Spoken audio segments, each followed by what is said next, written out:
39வது சர்க்கம். சீதா பிராட்டியாரை சமாதானப்படுத்தல். சீதா பிராட்டியார் மணியை ஒப்புவித்து இப்பொழுது ஹனுமாரை பார்த்து பின்கண்டவாறு சொன்னாள். ஸ்ரீராமருக்கு உள்ளபடி தெரிந்த அடையாளம் இது.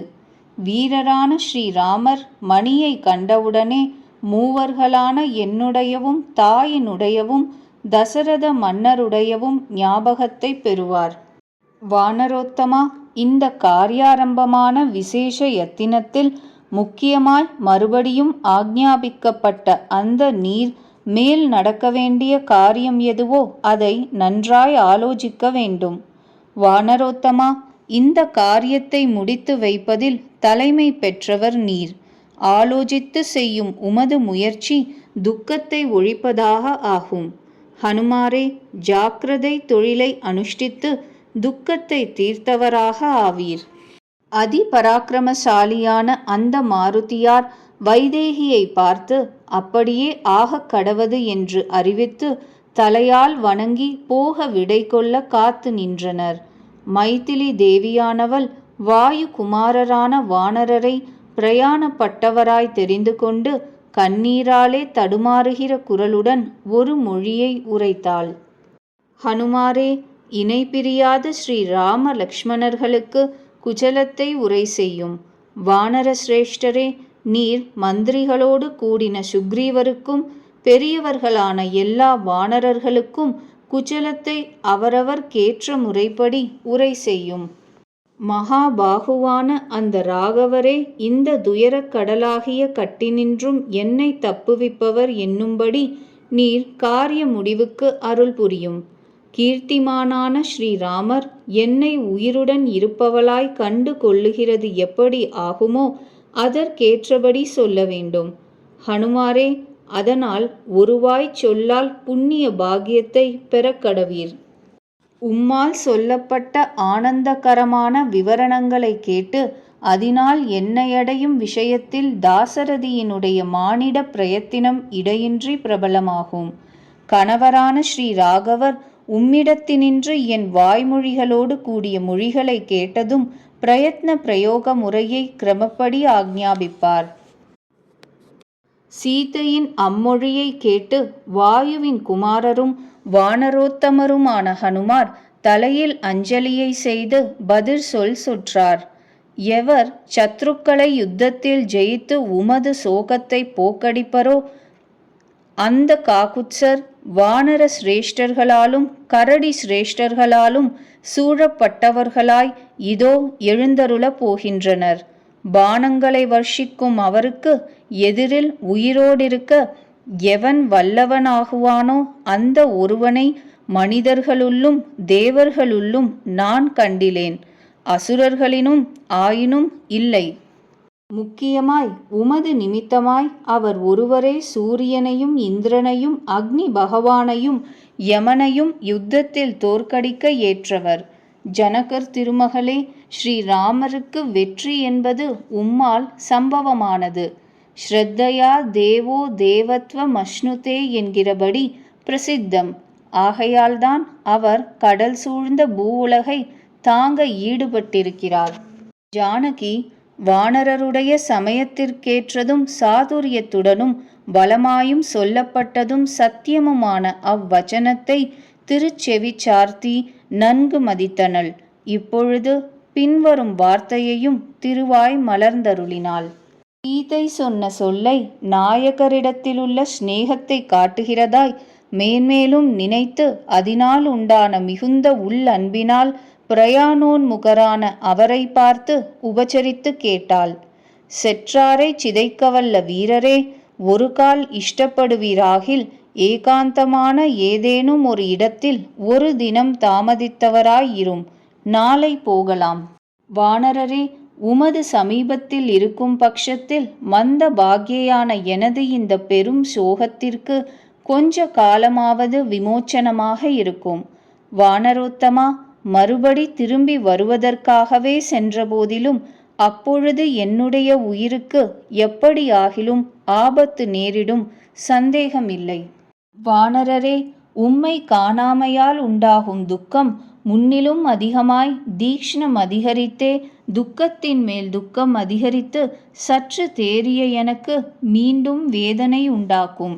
வானரத் தலைவரே, வீரரே, உமது துணைவர்களான வானரர்கள் விஷயத்திலும் கரடிகள் விஷயத்திலும் இந்த முதலில் ஆக வேண்டியதாய் முக்கியமான எனக்கு நிச்சயமாகாத ஒரு விஷயம் இருக்கிறதே.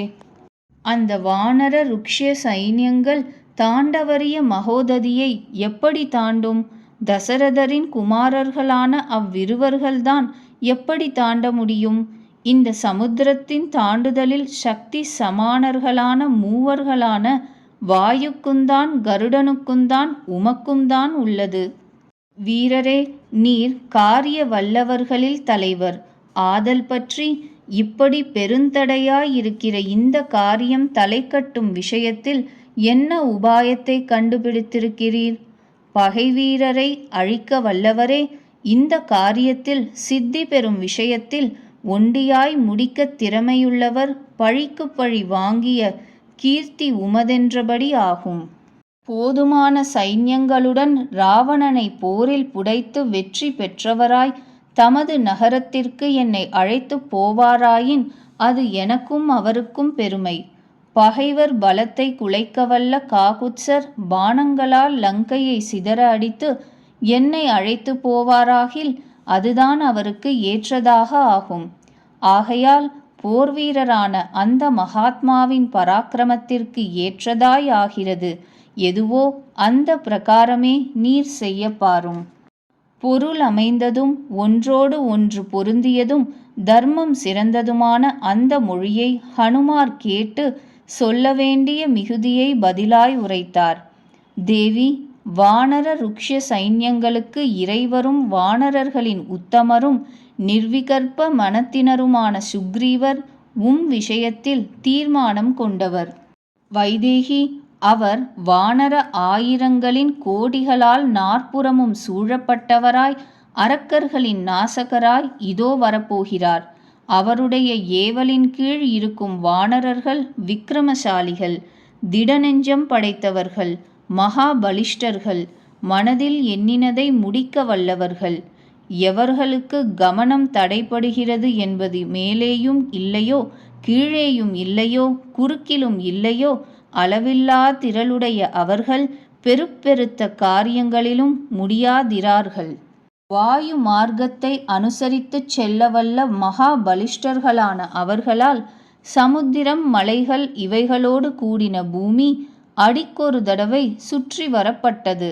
சுக்ரீவர் சந்நிதியில் எனக்கு மேலானவர்களும் சமானர்களுமான வானரர்கள் இருக்கிறார்கள்.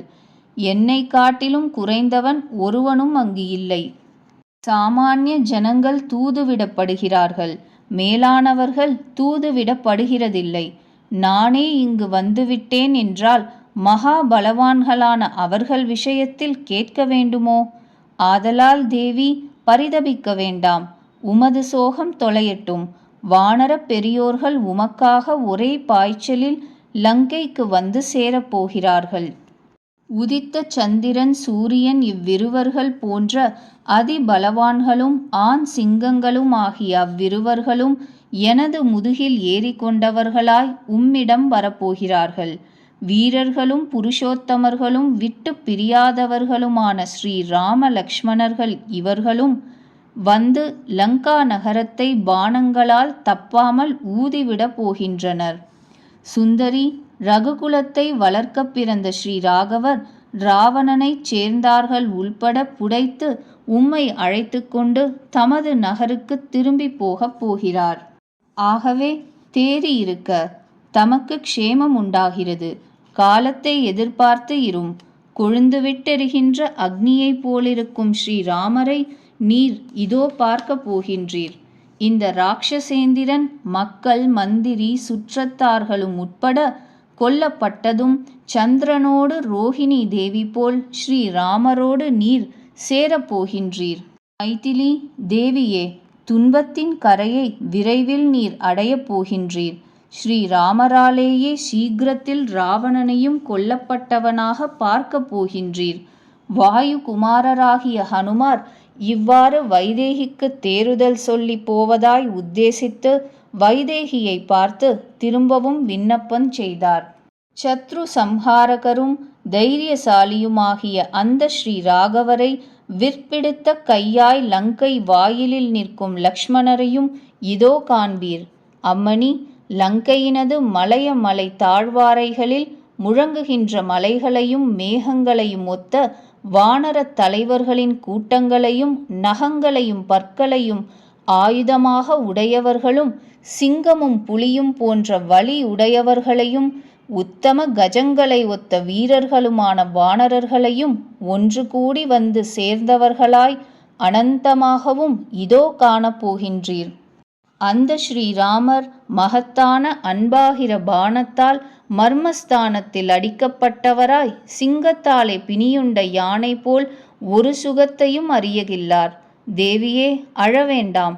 உமது மனதிற்கு சோகத்தால் கலக்கம் வேண்டாம். பர்த்தாவான இந்திரனோடு இந்திராணி போல் நாயகரோடு நாதனுடன் இருப்பவளாயே இதோ ஆகிறீர். ஸ்ரீராமருக்கு மிக்கார் லக்ஷ்மணரோடு சமானன் ஒருவனாவது வேறு எவன் இருக்கின்றான்? நெருப்பும் காற்றும் போன்ற அவ்விரு பிராத்தாக்கள் உமது இரட்சகர்கள். தேவியே, இராட்சச கூட்டங்களால் நிவசிக்கப்பட்டதும் அதி பயங்கரமானதுமான இந்த தேசத்தில் நெடுநாள் நீர் இருக்க வேண்டாம். உமது நாதரின் வரவு தாமதமாகாது. நான் போய்ச் சேருந்தனையும் பொறுத்தருளும். 39வது சர்க்கம் முற்றிற்று.